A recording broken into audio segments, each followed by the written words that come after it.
Fast, powerful, flexible. Acer Chromebook Spin. Take it for a, Yeah, we know. Hi, I'm Sherri L. Editor-in-Chief of Laptop Mag, and welcome to our first annual Laptop Live.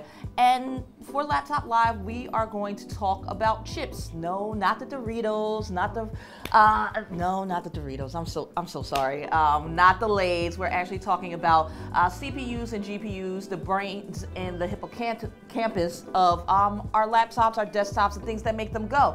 But I'm not going to sit here and bore you with just my takes. I actually have three experts to talk with me who I call experts and very, very good friends. Introduce yourselves, friends. Hi, I'm John Loeffler. I'm the U.S. Computing Editor for Tech Radar. Hi, I'm Avram Piltch, Editor-in-Chief of the Internet's leading tech enthusiast site, Tom's Hardware. I'm Jeremy Kaplan. I'm a Content Director here at Future. All right, so we're talking CPUs and GPUs. So first question off the bat, like in this edition of GPU or chip wars, who is winning right now? Who is in the lead? Okay, so at the moment, AMD has released their new 7000 series chips, and they are absolutely fantastic. Intel's releasing Raptor Lake. We're still in the process of testing them, so I can't say one way or the other, but I can tell you that they were probably going to be neck and neck on up and down the stack. So Like in terms of sheer performance, in terms of performance, price, value, things like that. I'm really interested to see the 13600K, which is, it's one of the more affordable chips, and the 12600K from Alder Lake was actually really, really surprisingly powerful, to the point where it's just like a lot of gamers just said, like, we don't need an i7, we don't need an i9, just give me this one chip. And so it's going to be interesting to see what the 13600K do. I think what we will see across the latest generation from the AMD 7000 series to Intel's Raptor Lake is that if it's like the last generation, Alder Lake and AMD 5000 series, we'll probably see slightly better gaming performance from Intel. Because they'll probably hit some higher clock speeds. They can reserve more power because they have a combination of performance cores and efficiency cores, so they can spend more of the thermal budget on performance when it's time to game. But if you want to do productivity work or you want to do something that's multi-threaded, you'll probably get better performance out of AMD because you'll get more threads and all of the cores are equivalent to each other. So when you say you've got 10 cores, you've really got 10 cores, not 4 cores and then 6 efficiency cores. So I think what we'll see is if you're for gaming, it'll be close, but Intel will take a slight lead. But to be honest, if you're going to spend your money and you care about gaming, then you really should be worried more about your graphics card than your CPU anyway. I'm waiting for, because I am Laptop Mag, I'm waiting for the mobile versions of these to come out. But in the past couple years, AMD has been showing market improvement to the point where they are kicking ass and taking names. So my money right now is on AMD in terms of CPU. What about GPU? So this is interesting. Nvidia is always the unquestionable market leader in terms of market share. There's a lot more people buying Nvidia cards, and there's a lot more supply of Nvidia cards in the market. But AMD could end up being a much better buy, a much better bargain, particularly with the latest generation that's coming out. We had an article about this on Tom's Hardware. The new Nvidia Ada Lovelace generation, the 4000 series, the 4090, 4080, 12 gigabyte, and regular 4080, all are really expensive. There's the 4090 is $1499. It's ridiculous. It's ridiculous. But Oh no, the want it. 4090 is $1599. Oh, I'm sorry, it's $1599. $1599. It's $100 more expensive than the 3090 when that launched, and that Yeah. was the one where everyone went like, "Are you out of your minds?" But I still want it. And the AMD, we don't know the prices yet, but will probably be cheaper because AMD uses a chiplet process that allows them to do it cheaper. Instead of trying to build out a larger and larger single die, which is much more expensive in the manufacturing, where Nvidia was using the TSMC 4 nanometer process, which meant that which is more expensive. AMD on their upcoming RDNA 3 graphics cards is going to probably use the 5 nanometer process, which is less expensive, and they will just break things up into chiplets, and that which means having sort of separate areas of the chip of the die, and therefore it's less expensive. And I think if you're looking, they may or may not beat the top performance of something like a 4090, but AMD will probably be a better buy. I can say that when it comes to the AMD and Nvidia question, like Nvidia is unquestionably like better for creative performance. I mean, that's something we saw with the RTX 4090, where it just literally lapped the previous generation, the 3090 Ti, which is the most powerful graphics card on the planet up until that point. Well, consumer graphics card rather. And the 4090 just blew it away on creative performance workloads like Blender. But it's still, I mean, it was still a great gaming card as well, but surprisingly, like the last generation Radeon cards, on some benchmarks on some games, performed better, especially on DirectX 11 titles. So like, it'll be interesting to see what the new RDNA 3 cards are able to do, because I think you're going to get a lot better gaming performance because they don't have I don't believe they're going to have tensor cores. We don't know too many details about that, but tensor cores for that, those are the ones that do the high volume, high throughput computing that mathematicians love, like, you know, doing like matrix multiplication and stuff like that, that grows exponentially. So it becomes much more complicated to do. That's all my calculations. That's the only thing I just. Oh, wait, hang on. So sheer performance aside, you asked who's winning. Yes. And I think what's interesting is think about mind share, market share, mind share. Like, Intel has been struggling for years, right? With the older process technology, hasn't been able to come back. And they made some strides recently, as we all know. But it feels like AMD has been having a renaissance, right? I mean, they've had a renaissance for several years. I mean, I think you could say they've had a renaissance going back 4 or 5, maybe 4 or 5 years. They've arrived. They are the Eliza Doolittle of the chip world. That thing with Alder Lake, a lot of people are just like, it blew AMD back out of the water, because they're just like, Alder Lake was so good that the 5000 series chips just like, well, I mean, the only thing you'd say is maybe the 5800X 3D if you were into gaming. Yeah, I mean, you got better gaming, but on the other hand, you get more cores for your money and more threads for your money. Oh, so yeah. Depending on multi-thread. Also, the key thing that people need to keep in mind if they're buying a new system is not necessarily what is going to really make an impact for you. And I'm not really sure whether for most people the impact is going to be felt by having a little bit more clock speed or having a little bit more, a few more cores. What is going to make a big difference in these in the next generation processors, or really the current generation, we're talking about the 7000 series and Raptor Lake, is the move up to DDR5 RAM and the move to PCIe 5 storage. And the AM5 motherboard, like all that's going to add to the cost and things like that. Right. I mean, it adds to the cost, but like you can't, the things that people really care about, like responsiveness, whatever, you need, you want the RAM to be faster, you want the storage to be faster, although we haven't even really seen a PCIe 5 SSD yet. But you can foresee a situation coming soon with direct storage where you will be able to play a game and you won't have any loading screens while you're waiting for a level, because it'll all be continuously loading. If you bought a new computer that cost you $4,000 or $5,000, right? Well, no one says you had to leave the house, right? So are we talking about Intel entering the discrete market now, or are we just going to wait until that happens? It happened. It happened. I mean, The reviews are out. They've launched. I would probably say that that's one of the more exciting launches for me. I mean, I'm hoping Intel keeps working with them and they don't drop the ARC discrete graphics. What was the performance like? Is it good? I have not. Tom's hardware. We've tested it. I mean, it's mid-range competitive. It's roughly RTX 3060. Yeah. Okay. And the important thing about it is like the price point that it's hitting is definitely in the mid-range, and we need more of those cards. Yeah, I mean, it's competitively priced mid-range. This is, for Intel, is a great achievement.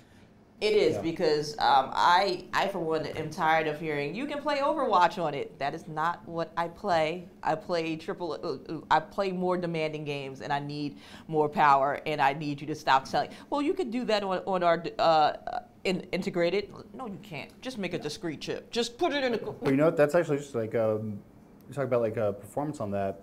What I'm really interested in to see is the XeSS super sampling. Like for example, like Radeon, their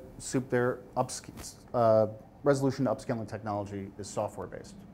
It's not. It's whereas Nvidia has a hardware based system, which is why DLSS is so much better than FSR. But XeSS is going to be hardware based, and Intel's really good at that kind of thing.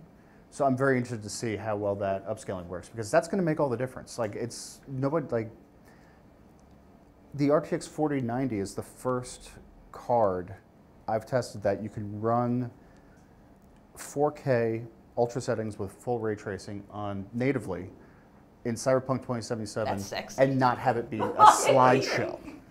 And not just have it be a choppy, like 20 FPS thing. It gets up to 40, 45 FPS, but That's it's not bad. still, it's not bad. That's not bad. For what it is. At Laptop Mag, 30 FPS is playable, so that's not bad at all. But that's the thing. It's like what really the game changer is DLSS and upscaling, because you can that same card, you can do that with a 3090, a 3080 even, if you have DLSS on.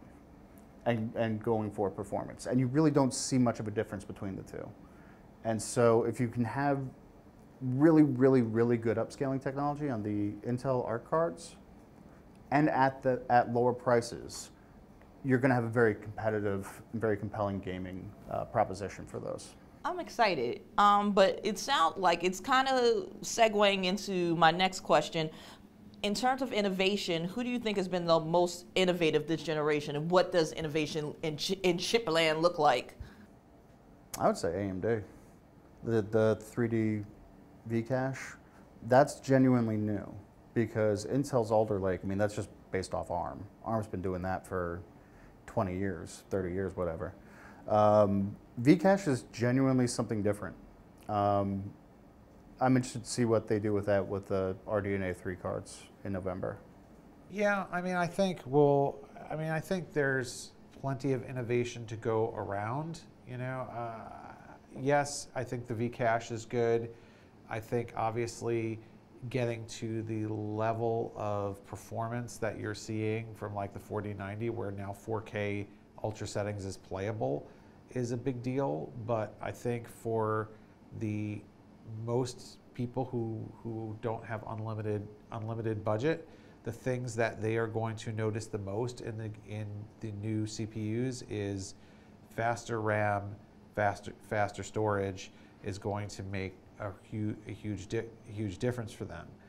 Now, on the laptop side, of course, there's a lot less innovation in terms of performance, and we're actually seeing to some degree of backsliding going on there as well. I would agree, but like the pandemic made people have to be a little bit more creative as we were sheltered in our homes. Like a lot, Nvidia came out with software to help you communicate better, whether that's streaming or video calling or what have you. Then AMD followed suit, Razer followed. Like I think those places were the innovation for mobile. I'm looking for more. Of course, AMD is in damn near everything mobile you want to be in, and your consoles, and this, and that, and NVIDIA's moving into cars, and Qualcomm is moving into our VR and our phones, and everything. And they keep trying to make the Omniverse a thing, and it's just like, why? Just stop with the metaverse. Welcome to the metaverse. You're gonna love it. Just come with us. Stop with the metaverse. Nobody wants this. The question of innovation is a really interesting one in this space, because we think about innovation as like a new feature, a new way to do things, a new approach, and it's hard to do that with chips, right? You're really locked into. There's going to be a process technology that's determined by a different company. Well, Intel can do some of that, I suppose, but isn't TSMC doing all the innovation? Pretty much, yeah. They're the ones that are innovating. Yes, exactly. Here's 7 nanometers. Here's 5 nanometers. We're going to go down to 4 shortly. You've really just got 3. You got Samsung, Intel, and TSMC. And on that level, Intel's the one that just said angstroms. Yeah, and also the other thing too is just like at the end of the day, like a transistor's how do you innovate on a transistor? Like they're all using the same components. You got to make a better transistor. Well, that's the thing. You can't. You're pretty much done. Yeah, Moore's law is definitely it's an iron rule at this point. Like you just can't make it. You can't make these things that much smaller. You got to come up with different side hustles or something, I guess. The concept of chiplets is something that's I think is very innovative. Like that's a fairly new innovation, right? Yeah, and that's. Is any one person responsible for that? No, I wouldn't say I wouldn't say any one person is responsible for it. I mean, you're also seeing that a lot of these companies are less interested in innovating in the PC space than they are elsewhere. Like if you saw Nvidia's conference the other day, it was like 90% about cars and AI, and like 5% about graphics cards. The Nvidia launch, like the RTX, 5 minutes on the cards. Yeah, exactly. They don't 2 hours on the Omniverse. they like, don't care about the graphics cards. yeah, they're just like, yeah, it's just the stuff it runs on. But anyway, let's talk about let's show Jensen's little, Memoji or whatever walking around. It's just like. Yeah, I mean, that's what they want, and Intel is very interested in talking to you about AI. Like everybody wants to talk about machine learning. They don't really want to talk about PC gaming as much. Now AMD, to their credit, they really, when they come out and they're talking a lot more about actual PC performance, and they're not, maybe it's not as good for their long-term business health, but they're actually focused on trying to promote and come out with CPUs and GPUs where other companies are still doing it, but they really want you to talk about their other activities. Well, I don't know if AMD has to try so hard because they are in your PlayStation, they are in your Xbox, they are they've already been there. Like no matter what, all those years that AMD was not doing well, they were in Xbox and they were in PlayStation and they were fine, and they will continue to be fine. But they're still actually a really small share of the PC market and a really tiny sliver of the laptop market. Intel has the better relationships there, so still it's and there are companies that just won't come out with AMD stuff for whatever reason. And that's unfortunate because we need them, right? If they're not there to drive Intel becomes complacent, and we just tick-tock for the next 20 years. But I do appreciate the companies that are putting more AMD systems into the mix, because the AMD Advantage laptops, I've had a pleasure of reviewing a couple, they are impressive. They have endurance, they have power, they have flair and flash and panache and all that good stuff that you want, and they're coming in at a lower price point, and they shouldn't be slept on. And let's talk about pricing. With all Nvidia's charging an arm, a leg, a baby, and maybe a spleen for that for the Loeffler chips. Has there been enough progress to warrant the cash increase, or are these incremental changes okay? There's never enough progress to warrant the cash increase. They just want they want the money. But one thing to keep in mind here is that Nvidia only announced, and we probably expect something similar from AMD, they only announced high-end cards. Of course. They only announced a 4080 and a 4090. There's still no 4070, 4060, 4050, and we don't expect those to come until at least the spring. So right now, those cards are a high-end luxury. If you're in the market today for the holiday season, and you are not super rich, your best bet is to buy something in the 3000 series or one of the 3060 Ti. There's great pricing on those, and it's getting better because crypto mining has crashed. Therefore, there's a lot of extra supply. Supply is outstripping demand for once of GPUs, so it's a wonderful time to buy a GPU if you don't want to buy the top of the line, bleeding edge, latest, which and you who can don't afford need. to at $1,600 for a graphics And you don't card? need it. Well, that's the thing too. It's just even the higher end Ampere cards, like the 3080 and the 3090. Nobody really needs the 3090. But I like maybe it. Yeah, but but honestly, 4K is fine, but so is 1440p, and you can run. TechRadar has been running a series for 2 years now on gaming at 8K, and it's not really realistic, right? So do you need a graphics card that can do? I can't even get an 8K monitor to test the 4090. Like, I'm calling it, then like Dell's just like, yeah, we made one, but like we don't have one in stock. That was like 5 years ago, and it was a lark. You know, it's just like, oh, look at this cool thing we did. It's neat. 5 people bought it, and they're like, yeah, we're not doing that. So think about this. You said before that on the top of the line card, the 4090, you were getting 45 FPS at 4K. Natively, yeah. On ultra settings, right? So that there are monitors out there that are 4K, 120 hertz, 144 hertz, and you couldn't even get to needing 60 hertz on the best graphics card that exists. So realistically speaking, if people actually want to play at high frame rates, they can't play in 4K. Just to throw that caveat out there, that's at native, like not using DLSS, not using upscaling. That's just like native ray tracing, native ultra settings. So like purely hardware, no additional tricks behind the scenes to do like the upscaling or the frame.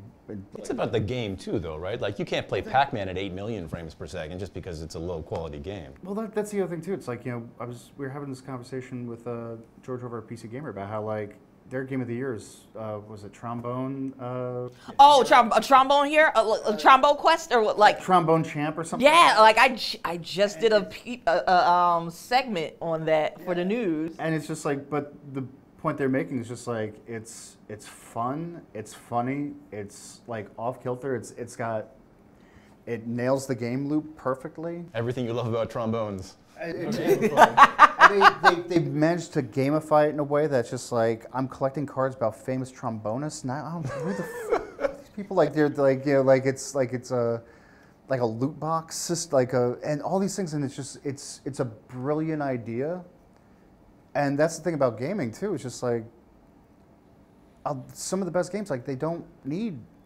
You can run it on a 1060. It just feels like there's a real discrepancy between the energy invested by the manufacturers and by us talking about it on these very, very high-end cards and very, very high-end chips that aren't necessarily supported by today's games. I know you were saying like that there's some edge case examples, but it feels like you were saying, what about the mid-range? Like, well, yeah, we're going. I have a mid-range question because we do need to talk about that because not everyone is a reviewer because that is the only way I afford any of the toys that I play with. I give them back later, and it's a sad party. But like most, it is. It's like, but why? Why must I get? But it loves me. But like we do need to talk about the companies that are doing the most for the budget savvy. the stuff we actually buy. The stuff we actually buy and the stuff that we actually can afford. Who is doing the best service to those people? In my opinion, it's Intel and it's AMD. Yeah, I mean, well, I guess with the chip makers, it's kind of hard because those are like the two. There really are only because ARM. I mean. ARM is off to the side. Can we talk about how ARM just came and it's like, hey Apple, let's team up and just wreck, wreck everyone. Like they came in like the barbarians at the gate, and we all, as we all typically do when Apple announces something new, oh yeah, we're going to be making our own chips. Oh, we're teaming with ARM to make those. And now look at us. Look at us. I mean, Microsoft's trying to like. I don't know if it's going to go anywhere, but they would like to get like an ARM chip for the Surfaces. Like, isn't that great? But ARM had been written off for like it was there. Well, it was a tablet chip. Yeah, it was there. We knew we acknowledged it as much as we like, as little or as much. Like, but now it's like, oh ho ho. I'm the first to poo-poo Apple. I don't think they do a lot of innovative stuff, and I'll say it on camera. In fact, I just did. But those chips. And that work with ARM, that seems like, if we're talking innovation, I give the crown over to Apple. A brilliant move. Great move. Really and like, maybe it's because the platform is smaller and there's less need for supporting a wide array of chips and whatnot. But they tailored it. They did it right. They made incredibly fast chips. A lot of hate for a piece I wrote about how, Macs are the future of PC gaming. And a lot of people, because here's the thing, it's not about particularly like any given Mac or anything, but the idea of a system on a chip where the developers know all of the hardware that they're going to be targeting years in advance. I mean, keep in mind, it's a console. That was my whole point. Is the PC gaming is going to become console-ified, because part of the problem with Cyberpunk 2077, the reason why that was such a train wreck at launch was it had been in development for 10 years, and they've been targeting so many different kinds of hardware that none of it was optimized for anything. Keep in mind, you're talking about the PS5, which can ray trace at 4K. It's a Zen 2. And like the number of cores, execution cores in that GPU is the equivalent of a 6600 XT. But it's performing at that level because the developers who are developing for that console know years in advance exactly the hardware that they're going to be working, and they don't have to worry about anything else. And the thing is, like, for developers, that is a huge cost savings for them, because they don't have to spend all this money on crunch time and all these developers having to target this one random graphics card or something like that. And so I think, this talk about pricing for the 4090, it's like, I don't think there's ever going to be a game in our professional lives, at least, that's going to require a 4090 to run. No, this is true, but the birth of ARM is the death of fun. Oh my God, what a quote. I hope that ARM on the desktop, I mean, Apple can have it, but I hope it crashes and burns for everybody else. ARM is a sealed box. You don't get to build your own ARM. You can't even change the SSD. There's no life. There's no right to repair. It's right to glue or something, to solder everything to the motherboard. That's a good point. That's the wrong way. That's the opposite way that technology should be heading. We should be heading away from sealed boxes that people can't create or upgrade to things that give people power over their own technology. So, Apple has never been a company that wanted to let people play with their technology. They've always wanted to have a sealed box, and you don't think about the technology, and that's fine for them. But x86 is freedom, right? The reason why game developers and people have to work on it, that's because we have the freedom to choose the graphics card that we want, to choose what RGB cable we want to put in there, to express our personality, to have things work just the right way. And by the way, if you build a PC, you actually get it cheaper than if you bought it now, so it's actually a cost saving. So, or you can buy a laptop. So there's just so much innovation out there because people can just do what they want, OEMs, consumers, and when you move to ARM, you're moving to a very closed ecosystem where the user has the user and even few OEMs have any control. It's so just it's buy this soldered box. Apple. Yeah, good for Apple, not good for anybody else. So who gets the props for mid and entry level coverage? I mean, the best thing you can do right now, if you want a good deal, is not to buy the latest generation. It's to buy things that are just a little. I hate to say it, because we're all about pushing the envelope, and I love to push the envelope. But listen, you can get a fantastic deal right now on a Ryzen 5000 series CPU and motherboard. You can get a fantastic deal right now on an Alder Lake motherboard and CPU, and then you can take that, and if you get the Alder Lake one, you can even use the latest DDR5 RAM. So you do not need to have the latest to have something really compelling, and everything that is the latest now will be last gen in 6 months to a year anyway. So you're never going to be, you're unless you just have infinite money to keep buying new stuff, which I wish I did. You're always going to be behind at some point. Yeah, but if I'm going to be behind, I'd rather be one generation behind and maybe in potential, especially when I'm thinking of mobile, get 5 years out of 5 years if you're kind to your system, maybe 3 if you use like I do. But at least have that bit of future proofing put in there. I don't know if I would be like, hey kid, go get this 2080, you'll be fine. Yeah, see that is one thing about laptops that are, because you're talking about closed box of ARM. Laptops are very much that too, where it's just you can't swap out the processor. You can't you can change, you can upgrade the RAM.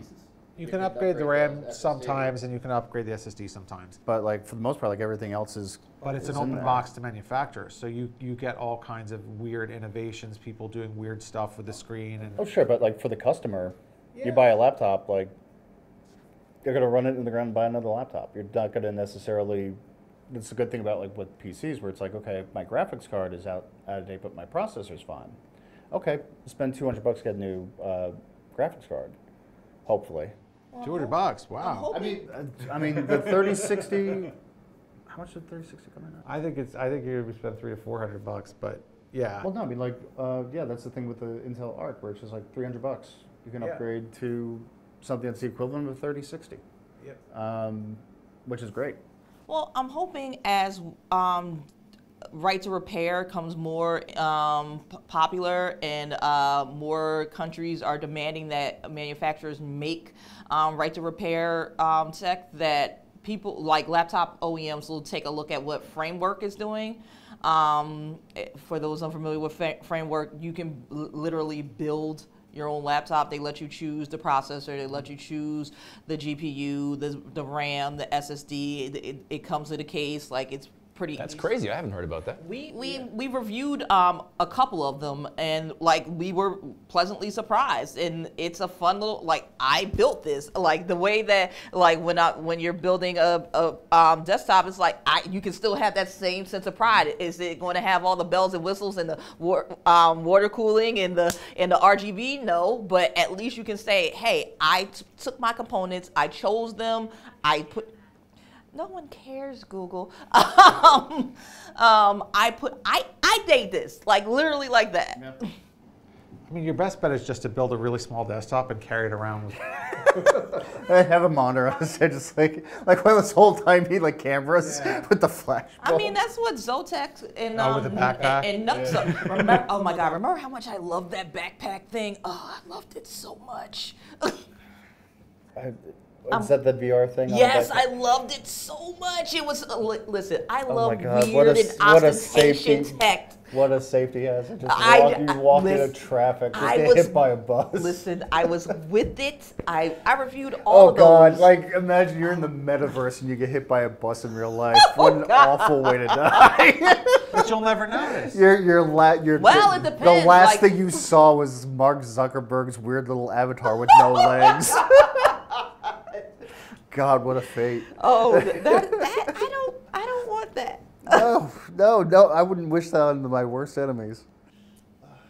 All right. So, what strategy does each company need to take on to like really be the undisputed?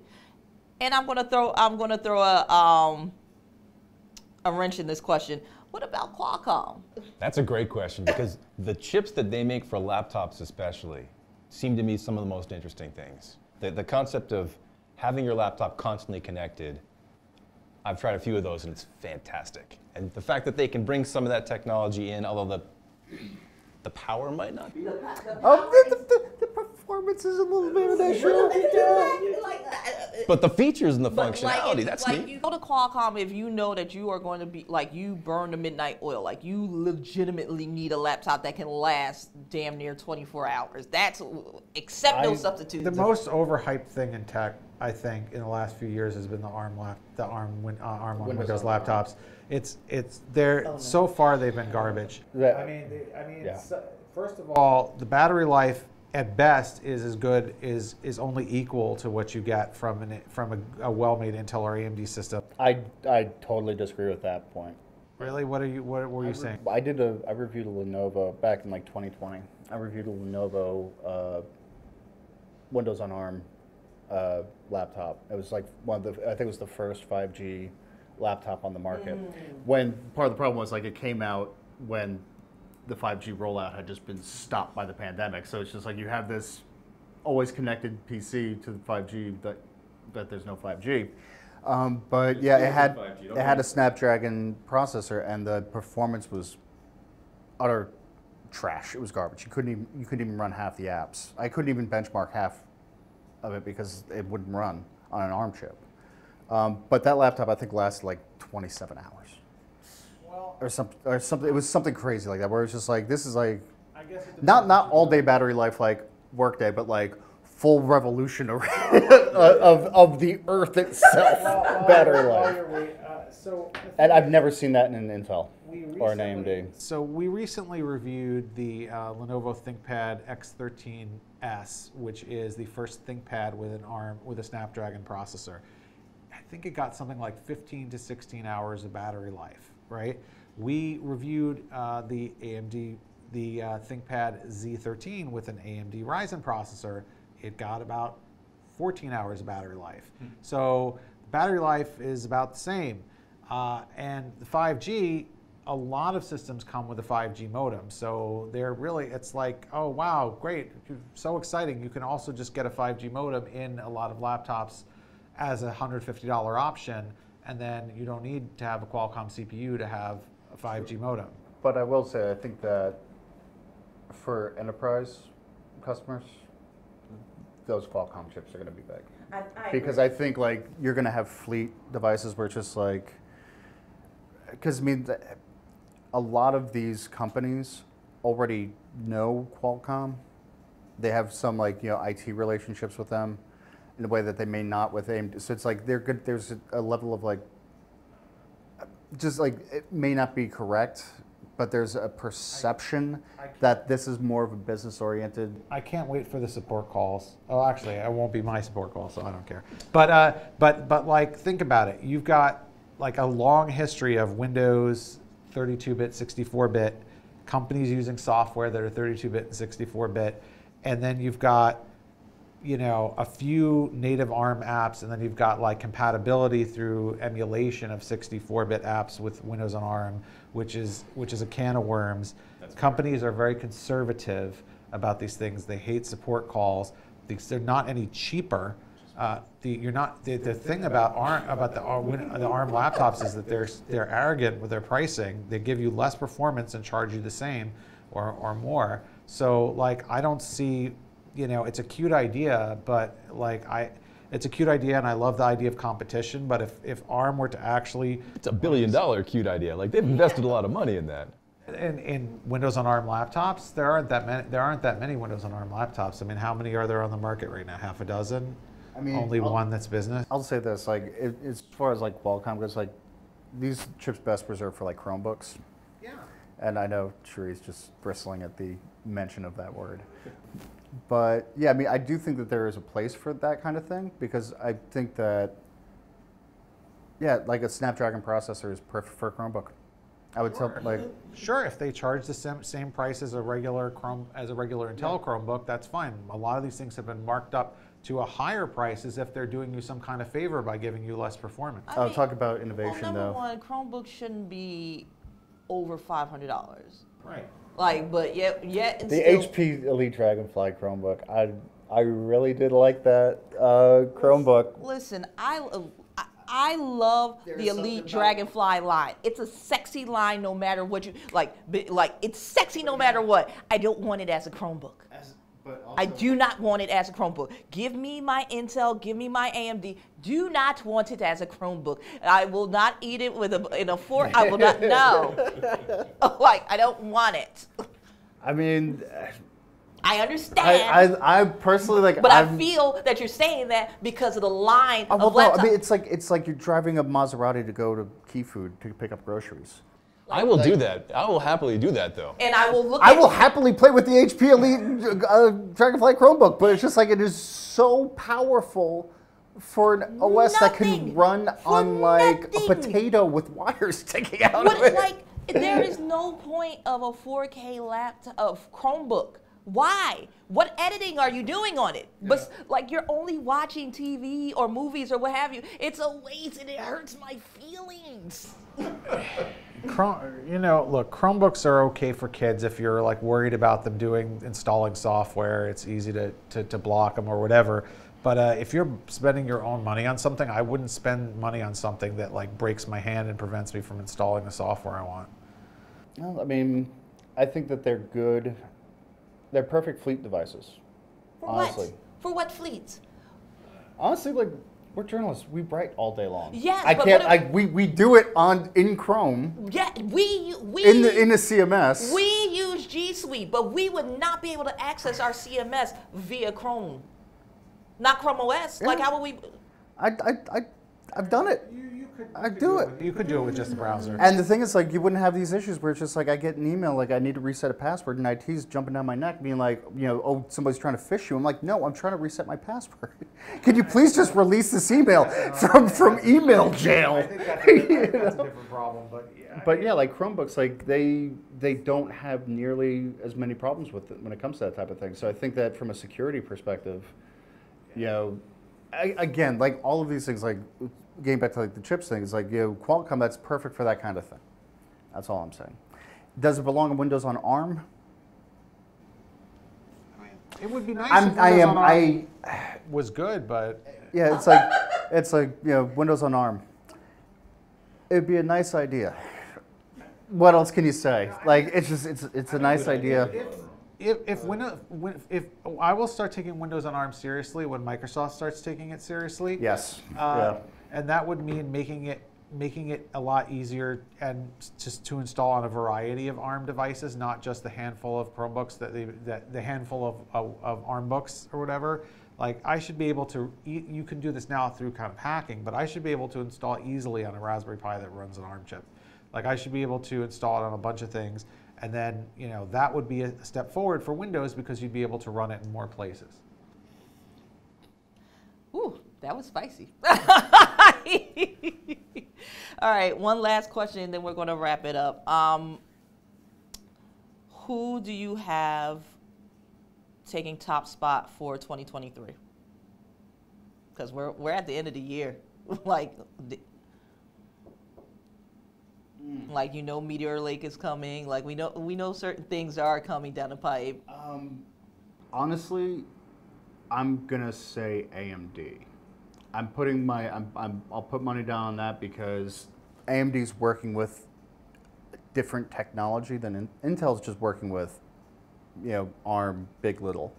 We know what that is. They're not innovating necessarily with different, like the way Intel, AMD is with like chiplet technology and a lot of these stackable chips and things like that.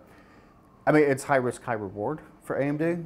Like these things could turn out to suck, but if it comes off, like you've got AMD processor running with a Radeon graphics card, like what kind of interconnections can you have there? That would, like, they just, the new Ryzen 7000s have AVX 512, which is great for machine learning operations, which is where ray tracing comes in. So you can have these ties between Radeon graphics cards working with the processors to improve ray tracing performance, which honestly, ray tracing is overrated. But, it's overrated. It's an overrated technology. I'm sorry. Like the best thing that came out of the RTX cards was DLSS, hands down. Like ray tracing is like whatever.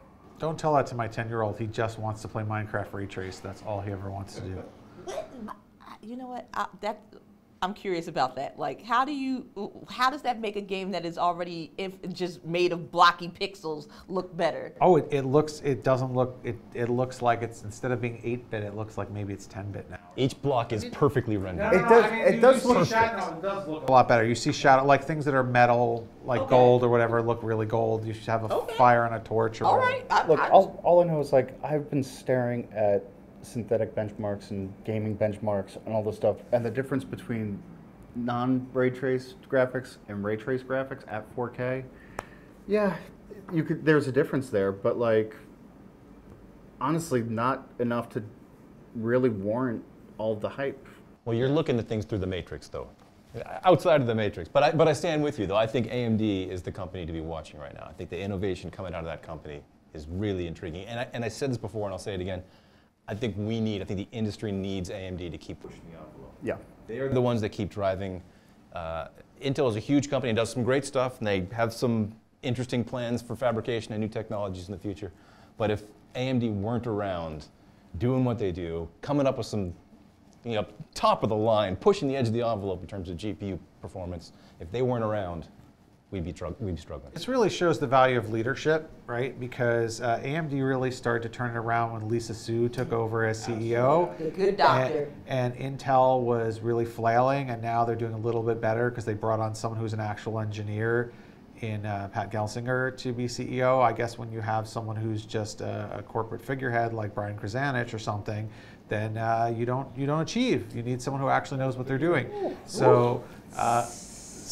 Table sizzle. So it's yeah. I mean, I think AMD is going to have another good year, but it's really hard to break Intel's stranglehold on market share. What's really nice though is that you do see companies who have kind of a very staid product with Intel try to innovate when they use AMD. So like the ThinkPad Z13 was a great example of that, where Lenovo was like, hey, we have our regular ThinkPads and we can't change them too much, but here's this Z13 and we're gonna like use this like vegan leather, I guess you could just say pleather, on the lid, and we can like use recycled materials, and we can do all kinds of crazy stuff that we are nervous about doing with Intel build. And so you see people innovating, which is great. Now we just need to see more companies put their faith in AMD and actually use the good parts with AMD, because sometimes you see companies like, here's our AMD version, and we put a crappy screen to kneecap the AMD version. So we need to see some more of that. But yeah, AMD is going to have a great innovative year, but you know who's going to have the best year? Samsung. Samsung's going to have a great year. You know why? Because Samsung makes a lot of memory and they make a lot of NAND flash, and people are going to be buying a lot of SSDs and a lot of RAM this year. I'm throwing my hat in with AMD as well. They are slowly but surely gaining market share in the mobile market.